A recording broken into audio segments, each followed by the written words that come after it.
Let's begin today's skewering with a game of Spot the Difference. This is art from PlayStation and Bungie's big new live service game Marathon, and this is art by the independent artist who goes by the name Anti-Real.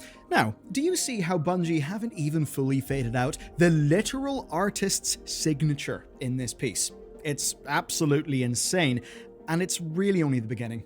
Marathon is filled with stolen assets in terms of core elements of the design, and that is not an allegation. That is something that Bungie have admitted. I do have a quick point to add though. So here's some art from art director Joe Cross. This is 13 years old, so long ago. And when you compare this work to that of Anti-Real, you see that these are clearly people whose artistic interests do converge. So do I think that the entire of Marathon was just yanked from Anti-Real overall? No, I don't think it's that. I think to say that would be too extreme. It would oversimplify what is complex, but in doing that, while it actually is a bit more spicy sounding, it would massively underplay just how deep the problems, the real problems here are. And of course, this doesn't take away from the problems. It does not take away from, well, how badly Anti-Real has been treated in this entire situation.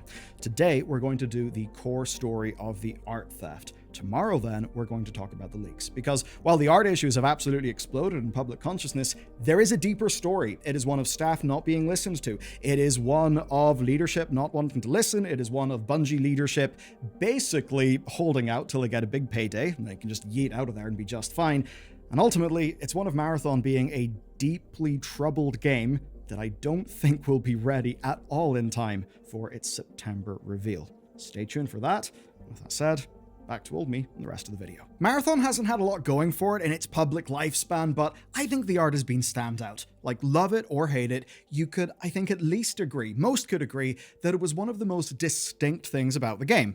Now, I'm a bit of a design nerd. I honestly love it. And if you don't love its art, that's completely cool. I get it. It's fairly easy to sum up though. Hyper-corporate, dystopian cleanliness with a particular focus on lines and symbols to break up the huge panels, some real interesting texture work, which covers today's story, and in terms of identity, it's the core of the game, the beating heart of it, the thing that makes it feel different, feel distinct. And now we know it's broadly confirmed to have been stolen. Now, if you skim the news, you know that data stories hit us every week. Like, say, when British Telecom had a breach that exposed loads of my family. That was cool, and it's why I love today's sponsor, Incogni, who actually just got even better. So, their core service already scrubs your data from more than 250 broker sites and keeps it down with continuous suppression sweeps. But the new unlimited plan adds a feature called custom removals. Here's how it works.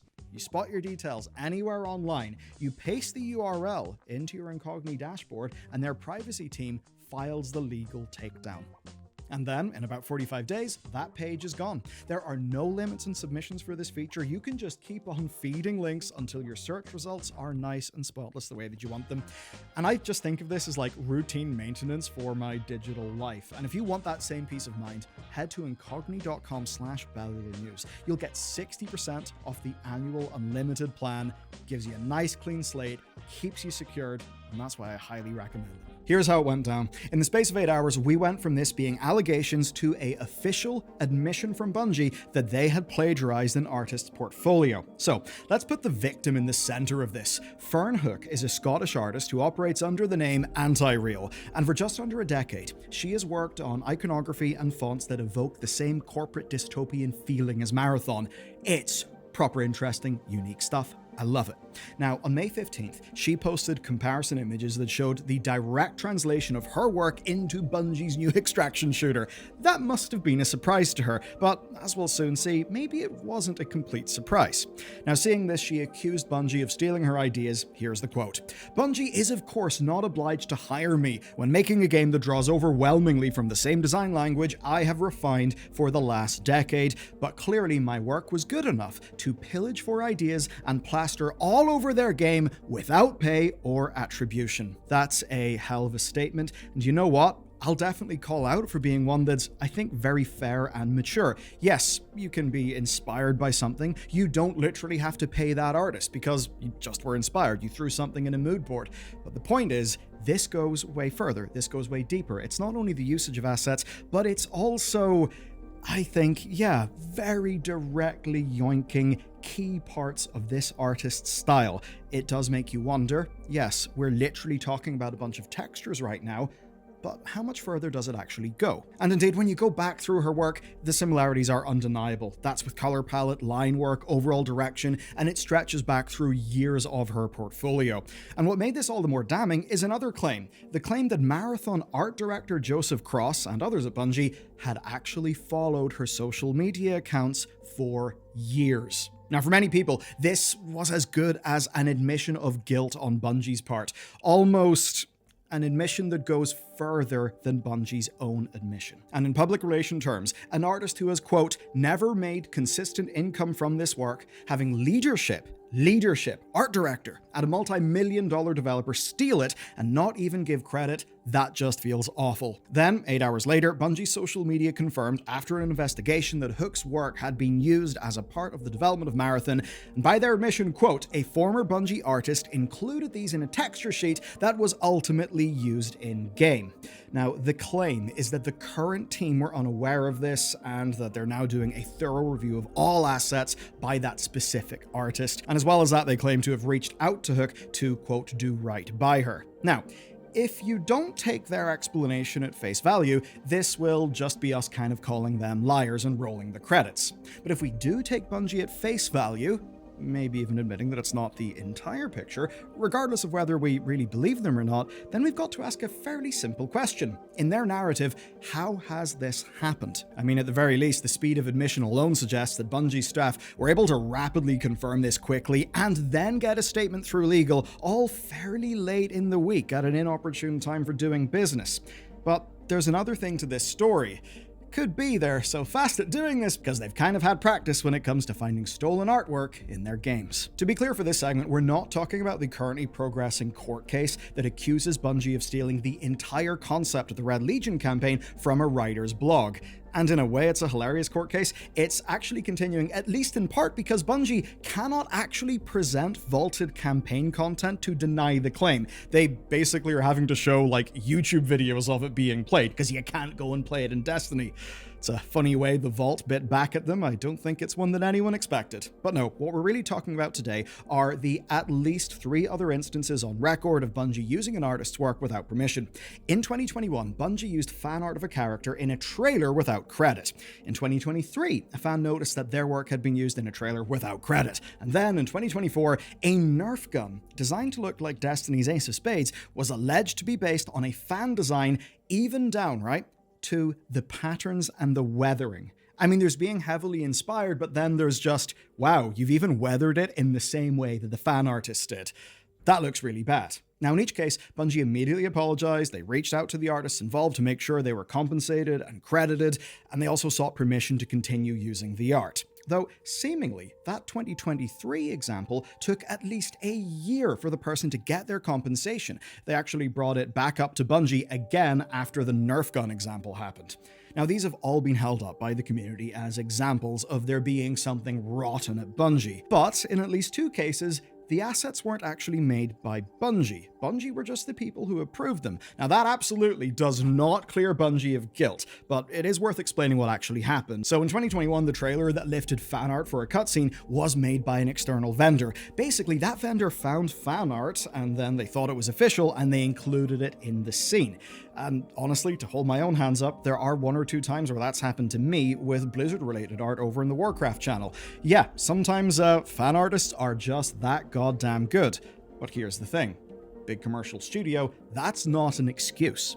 Now then there's the example with Nerf. That was a merchandising manufacturer building a third-party product using reversed colors from the original fan art, but they thought that it was Bungie's work. Now in each case, if the vendor signs off that the work is theirs, Bungie are in a little bit of a bind, right? They just have to take that vendor's word. I mean, they don't have to. The other thing they could do is fully review absolutely everything that outsourced workers submit. And of course, even if you do that, there's every chance that things could slip through the cracks.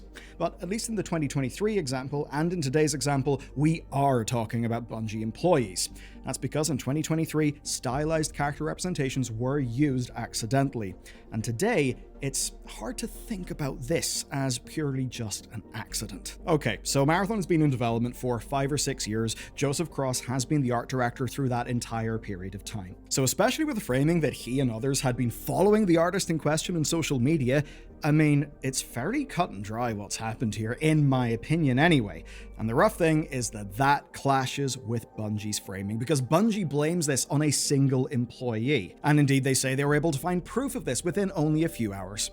How can that ring true, though, if you have loads of people on that art team actually following this artist? Now, Bungie's claim here is that a former Bungie artist added these elements to a texture sheet that was then included in the game. Of course, Bungie has got no shortage of former staff at this point. As an example, 2019 through to 2024, which spans the development of this game, saw 475 staff actively removed from the company in mass layoffs, with, of course, many others leaving of their own volition, because, let's be real, Bungie hasn't really been looking like a hot prospect. Now, when people leave, knowledge gets lost. So an art asset that's understood by one person to be a reference, right, that should live in a mood board, that being mistaken for official work, yeah, I suppose you can sort of understand that. The person who knows about it's gone, a new person comes in, they see something that looks completely like it's in-house, and yeah, they don't really ask any questions. There's confirmation bias. And you know what? Assuming that they've been under hell levels of stress over there, I'm a little sympathetic to that. But how do you thread the needle of the company having interest in Hook's work before then, and how do you explain the likes of, say, their signature being there on the alpha on a texture? And I suppose the big picture then is talking about inspiration versus theft.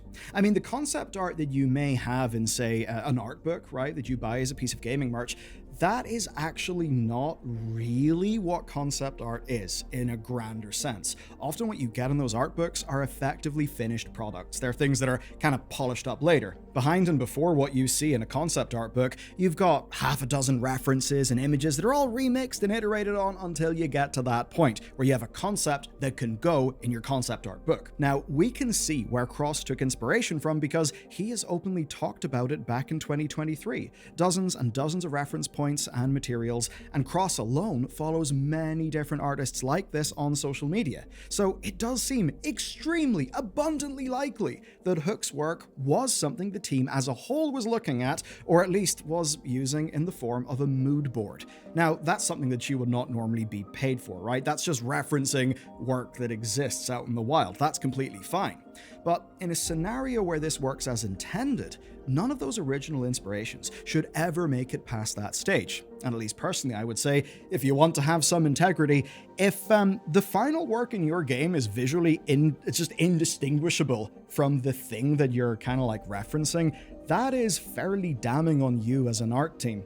And I remember another example of this. I think the game was called Generation Zero. It was heavily inspired by the artwork of Simon Stallenhag. He, of course, didn't really have anything to do with the game. I think there was actually some hard feelings whenever that was announced, because to everybody it just looked like, I see. You saw a Simon Stallenhag, and then you did a Simon Stallenhag, didn't really put much of your own twist on it, and oh dear, you look artistically bankrupt. That's a discussion that we very much have to have now with Bungie. But what I can at least pretty confidently say is that something did not work correctly here, and we can't know exactly what that is unless Hook or Bungie tells us. Now, to be sure, what Bungie wants us to think with their framing of a single employee and how quickly it was all identified, that's them suggesting that it was just one point of failure here. Some artist who took inspiration, passed it off as their own, maliciously or not, whatever, right? It's in the right design language. Maybe if that doesn't get challenged by someone immediately, it gets folded into a texture sheet for the game. It proliferates. People leave the company, and guess what? Confirmation bias. Who's really going to be, going over everything with a fine-tooth comb? Texture sheets for the game, it proliferates, and once it's in there, no one thinks to question it, especially once an employee is gone and their work is just part of the existing library. But honestly, and, warning, this is purely my personal opinion now, I don't fully subscribe to Bungie's narrative here. I mean, mood boards aren't just seen by one person. Many people in the art team will have seen that. We know many people in the art team were following this particular artist. And so taking it all in, I do not fully believe what Bungie are telling us. I think their story is way too conveniently clean cut. It just doesn't pass the sniff test. It's too convenient to say, oh, this was just one person who made a mistake and they're no longer with the company, it won't happen again. No, I don't think that makes sense, especially in full context and with just how much Marathon overlaps with this person's artwork. Now, do I think that Bungie are happily yanking other people's work to save money? No, I don't think they're doing that. I think that would be beyond stupid.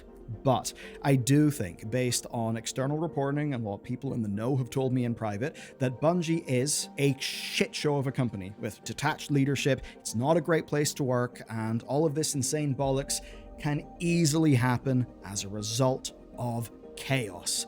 That's kind of what I assume is going on here, where even if only one person did this, I absolutely think other people will have noticed. Here's what I want to know. Did people report it up the chain? If they did report it up the chain, were their reports dismissed? Were they dismissed because the person they reported to was way overworked and it slipped through the cracks? Or were they dismissed legitimately? Until someone close to the situation speaks out, we're not going to have a firm way of knowing.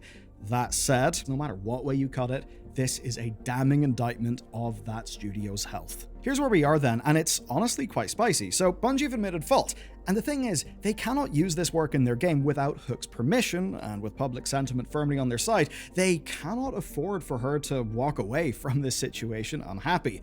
She has a hell of a bargaining position. I mean, if she does, stripping all of this work out of the game will take time and energy outside of the regular development. You could say it's just a few assets in a texture sheet. That certainly is what Bungie want to set up here, but if it turns out that the rabbit hole goes deeper, then the implications could be a lot worse. But regardless, making sure this hasn't happened elsewhere in the game, that will need to happen. Bungie will need to check everything with a fine-tooth comb.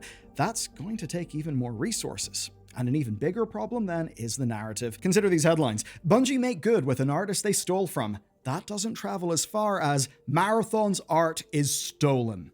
You know what one is going to be lodged in people's minds. That's why PR, that's why communications are vital to enacting any policy or any business strategy, including launching a game.